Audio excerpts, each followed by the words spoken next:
원조란 말을 뺐습니다. 원조란 말을 빼도 되니까. 자, 전문적 관계인데 이걸 도식화하면 자, 사회복지사가 있고 클라이언트가 있어요. 이 두 사람은 상호작용을 합니다. 그렇죠?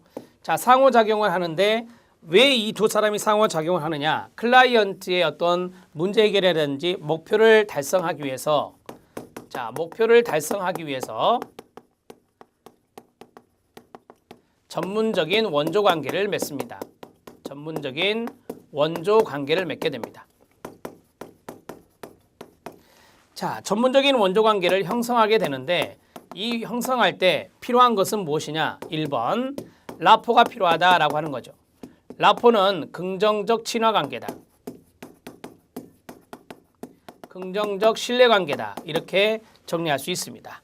긍정적인 신뢰 관계라고 정리할 수 있고 그 다음에 협력적 관계가 있어야 됩니다. 협력적 관계를 다른 말로 동반자적 관계라고 합니다. 자, 이렇게 정리할 수 있는데 이때 이제 사회복지사는 가치와 그 다음에 지식과 그 다음에 기술을 겸비해야 될 것입니다. 그렇죠? 자, 여기에서 우리가 실천론에서 말씀드렸다시피 과학자로서의 자질과 그 다음에 예술가로서의 자질을 모두 다 가지고 있어야 된다라고 하는 거죠. 균형 잡힌 시각을 가지고 있어야 됩니다. 자, 정리가 되셨습니까? 그렇다면 이 사회복지사의 자질에서 필요한 부분은 어떤 것들이 있었습니까? 여기에서 키워드로 정리하면 공감할 줄 알아야 된다라고 했어요. 수용할 줄 알아야 된다 했어요. 그랬죠? 네, 그 다음에 진솔성이 있어야 된다 했어요. 진솔성, 자기 노출이라고 했어요. 자기 노출적인 부분이 필요하다. 한 가지만 더 쓴다면 원화함이 필요한다 했어요. 이것만 있는 거 아니겠죠? 상당히 많이 있는 것이다. 이렇게 보실 수 있겠습니다. 자, 이제 두 번째 정리해야 될 것은 뭐냐면 이 두 사람의 관계가 전문적 관계인데 자, 사회복지사는 분명한 경계를 유지해야 될 것이다 라고 하는 거예요. 분명한 경계를 유지해야 된다. 자, 왜 유지를 해야 되느냐? 그 이유에 대해서 쭉 이야기가 나와 있는데 거기 아래 참고해서 보면 두 번째 2번이 바로 여기에 들어갈 수 있어요. 자원을 효율적으로 활용할 수 있다라고 하는 거죠. 자원의 효율적 활용입니다. 자원의 효율적 활용이 가능하고 그 다음에 두 번째는 클라이언트에 대한 실질적인 배려를 공식화할 수 있다라고 했습니다. 클라이언트에 대한 배려, 클라이언트에 대한 배려를 공식화한다. 클라이언트에 대한 배려를 공식화한다. 자, 한 가지만 더 쓰죠. 마지막 문장, 실천의 목적과 계약을 분명히 할 수 있다라고 했습니다. 실천 목적과 계약의 분명화라고 할게요. 자, 이러한 계약이라든지 실천의 목적이라든지 이러한 것들을 분명히 하기 위해서는 사회복지사는 클라이언트와 분명한 관계를 유지해야 될 것이다 라고 정리할 수 있습니다.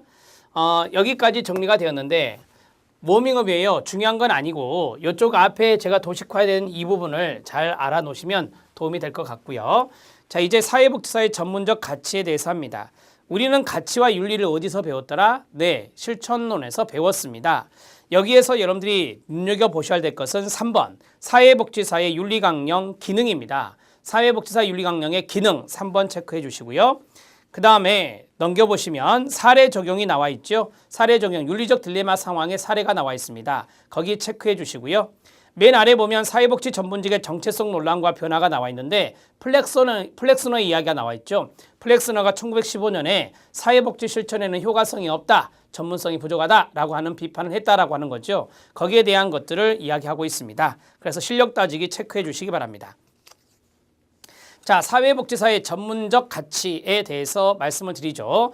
가치의 의미입니다. 바람직한 것은 무엇인가? 선호하는 것을 의미하는 것이 가치다. 신념과 연관성이 있다 했습니다. 지식은 알려진 것, 알 수 있는 것을 의미하며 또한 윤리는 옳고 그름을 의미한다라고 했어요. 가치와 지식과 윤리에 대해서 쭉 개념을 잡고 있습니다. 사람에 관하여 사람을 다루는 적절한 방법에 대해서 전문직이 갖고 있는 신념이랍니다. 신념의 동그라미요. 사회사업 전문직은 지식이나 개입 방법만으로는 충족될 수 없으며 전문직으로서 뚜렷한 가치나 신념이 선행돼야 됩니다. 그래서 가치와 지식과 기술 중에 가치가 가장 중요성이 있다라고 말씀을 드렸었고요. 3대 요소는 사회복지 전문직의 가치에다 1이라고 쓰세요. 동그라미 1. 전문적 활동에 필요한 지식, 동그라미 2라고 쓰세요. 가치와 지식을 현장에 옮기기 위해서 옮기는 과정에서 필요한 기술, 동그라미 3번이라고 쓰세요. 거기에 윤리, X라고 쓰면 됩니다. 자, 사회복지사의 의사결정에 있어서 가치의 중요성입니다. 사회복지사와 그가 진행하는 프로그램 등은 끊어요. 기관의 목적을 달성하기 위해서 만들어진 것이죠. 기관의 성격에 따라서 사회복지사 의사결정이나 행동이 달라질 수 있겠습니다. 서비스의 목적과 우선순위에 관한 사회복지사의 결정은 가치 선택을 반영하게 되는데 가치 선택은 전문가 훈련, 기관의 규범, 전문가의 역할, 사회복지사 개인의 선호도 등에 의해서 형성될 수 있겠습니다. 서비스 기관은 항상 시간과 자원이 부족하기 때문에 사회복지사는 시간과 자원을 적절히 배분해야 됩니다. 그래서 한정된 자원에 대해서 공정한 분배를 해라 라고 하는 것들이 있었죠. 실천론에서. 경험에 기초한 사회복지 지식은 한계가 있습니다. 그리고 실천에 필요한 이론이 상대적으로 부족하기 때문에 사회복지사는 이론 접근이나 양식을 적용할 때 개인적인 가치 선호도에 의존할 수 있는데 그게 너무 심하면 문제가 되는 것이죠. 이것은 참고적으로 보세요. 2번도 참고입니다.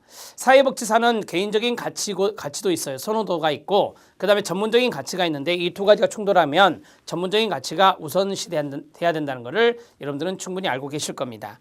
사회복지사 윤리강령의 기능. 자, 1번부터서 쭉 보시면 3번까지 나와 있죠. 간단하게 이야기를 해드리겠습니다. 윤리강령이라고 하는 것, 우리가 이제 실천론에서 어느 정도 배웠고 실천론에서 보충 자료도 올려드렸죠.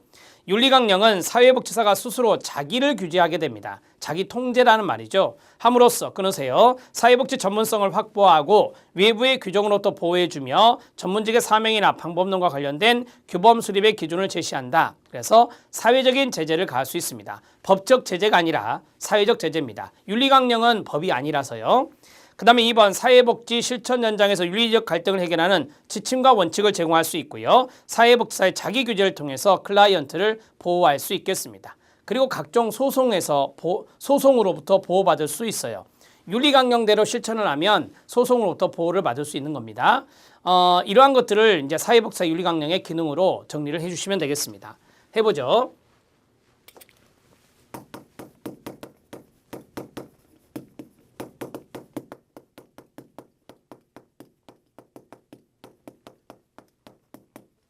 자, 사회복지사 윤리강령의 기능을 짤막짤막하게 정리를 해보겠습니다.